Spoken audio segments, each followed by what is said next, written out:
दोनों दुल्हनें अपने लिए एक हीरा चुनती है। एक जोया की सॉफ्ट डायमंड रिंग, दूसरी मुद्रा के बोल्ड टेम्पल इयररिंग्स। एक ज्वेलरी शॉपिंग कर रही है कैपुचिनो के साथ एसी शोरूम में जैज सुनते हुए। दूसरी कर रही है शॉपिंग एक क्राउडेड स्टोर में माँ के साथ, जहाँ हर ज्वेलरी की अपनी एक स्टोरी है।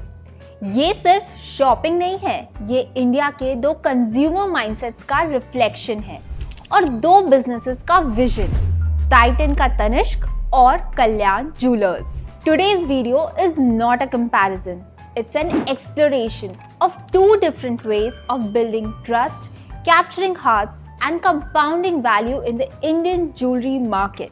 तनिष्क की कहानी शुरू होती है ट्रस्ट से।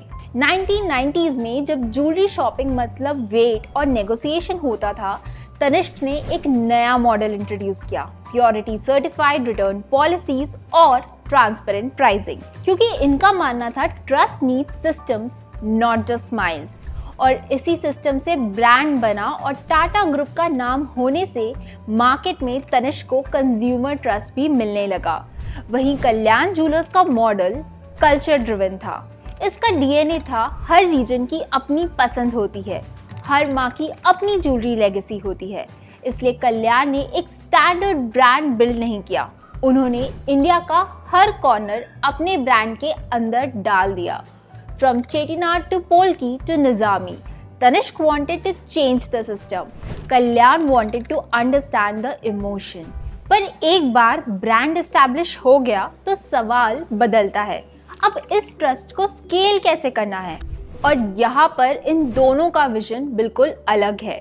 तनिष्क हर शोरूम के साथ एक यूनिफॉर्म एक्सपीरियंस रेप्लिकेट करता है। ये स्केल करता है प्रिसिशन के साथ, curated design, train staff, brand control, aesthetics. FY24 के सिर्फ 9 महीनों में उन्होंने 43 तनिष्क, 51 मिया और 40 कैरेट लेन स्टोर्स ऐड किए। साथ ही उन्होंने कैरेट लेन का 100% एक्विजिशन कंप्लीट किया। इंटरनेशनली भी टाइटन के शोरूम्स कई कंट्रीज जैसे UAE, सिंगापुर और USA में है। कल्याण की बात करें तो उनका एक्सपेंशन एक ट्रेडिशनल बाजार की तरह है, जहां हर शहर की ज़रूरत समझी जाती है और हर रीजन के हिसाब से बिजनेस किया जाता है। FY22 से FY24 के बीच 80 plus showrooms, 1000 plus my Kalyan touch points and 13 Candere outlets open हो चुके हैं। FY25 में और 80 शोरूम्स ऐड करने का प्लान है, इंडिया में भी और US में भी। कंपनी का गोल है every town deserves its own Kalyan. लेकिन एक्सपेंशन का मतलब सिर्फ शोरूम के नंबर्स नहीं होते, रियल स्टोरी तो ब्रांड अर्निंग से समझ आती है। लेट्स सी ये ब्रांड्स पैसा कैसे कमा रहे हैं। टाइटन ने पिछले 12 महीनों में लगभग 58,000 करोड़ का रेवेन्यू जनरेट किया है। टाइटन का लगभग 90% रेवेन्यू ज्वेलरी बिजनेस से ही आता है। अब सेल्स अपनी जगह है, लेकिन असली पैसा तो प्रॉफिट से है। कंपनी का नेट प्रॉफिट लगभग 3200 करोड़ का है। कंपनी का नेट प्रॉफिट मार्जिन 5.5% है, मतलब हर 100 रुपए की सेल पर टाइटन को 5.5 का प्रॉफिट हो रहा है। अब थोड़े और मेट्रिक समझते हैं। रिटर्न ऑन इक्विटी, ये नंबर दिखाता है कि शेयर होल्डर्स ने जो पैसा कंपनी में लगाया है उस पे टाइटन कितना रिटर्न कमा रहा है। यानी अगर आप टाइटन के शेयर होल्डर होते और कंपनी ने 100 रुपए आपके नाम पे लगाए होते तो कंपनी हर साल 32.9 का रिटर्न जनरेट कर रही है। हाई ROE का मतलब है कि मैनेजमेंट एफिशिएंटली पैसे यूज कर रहा है और कंपनी में स्ट्रॉन्ग प्रॉफिटेबिलिटी है। फिर आता है रिटर्न ऑन कैपिटल एम्प्लॉयड। ये एक और परफॉर्मेंस का इंडिकेटर है, लेकिन ये सिर्फ शेयर होल्डर्स का पैसा नहीं बल्कि लोन्स वगैरह मिला के टोटल कैपिटल पे रिटर्न बताता है।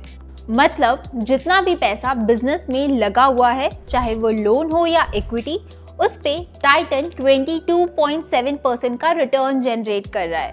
ये भी एक स्ट्रॉन्ग नंबर है, specially capital heavy businesses like jewellery business के लिए। कल्याण की revenue at present is about 23,000 crore. Profit की बात करें तो कल्याण ने इसमें से 664 करोड़ का नेट प्रॉफिट कमाया है। नेट प्रॉफिट मार्जिन है लगभग 2.8%। इसका मतलब हर 100 रुपए की सेल पर कल्याण को 2.8 का प्रॉफिट हो रहा है।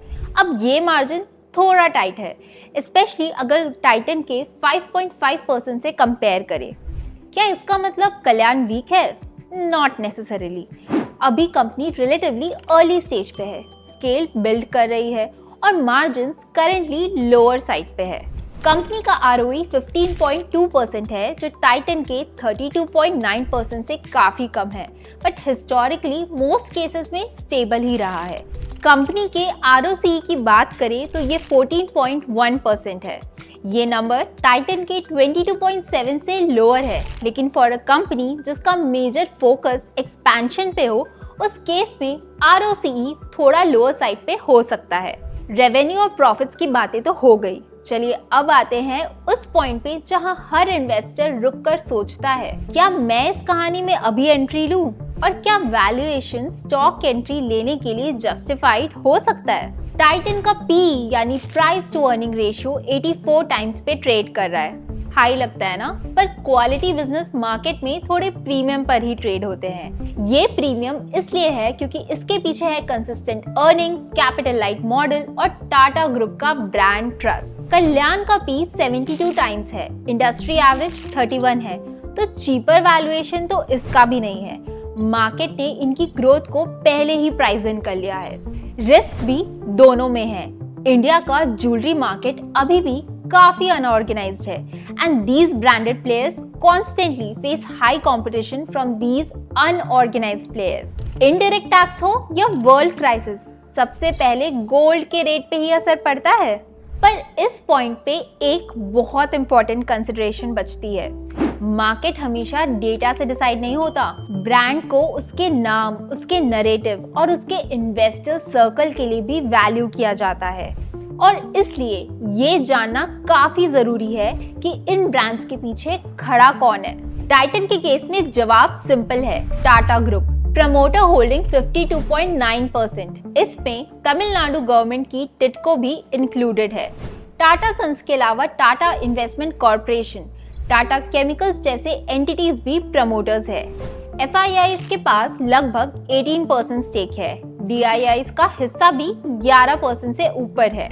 और कल्याण की बात करें तो ये स्टोरी थोड़ी पर्सनल है। एक फैमिली रन बिजनेस जिसका एक अपना फाउंडेशन वैल्यू है।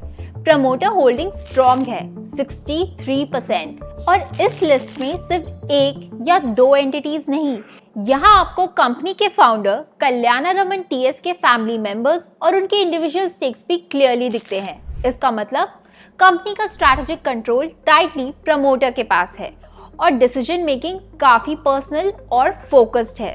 पर जो सबसे इंटरेस्टिंग चीज है, FIIs का ग्रोइंग ट्रस्ट। सिर्फ 2 साल पहले तक फॉरेन इन्वेस्टर्स का स्टेक था सिर्फ 3%, आज वो बढ़कर 16% से ज्यादा हो चुका है, और रिटेल इन्वेस्टर्स वो भी डबल हो चुके हैं, 2.7 लाख से 5.7 लाख तक।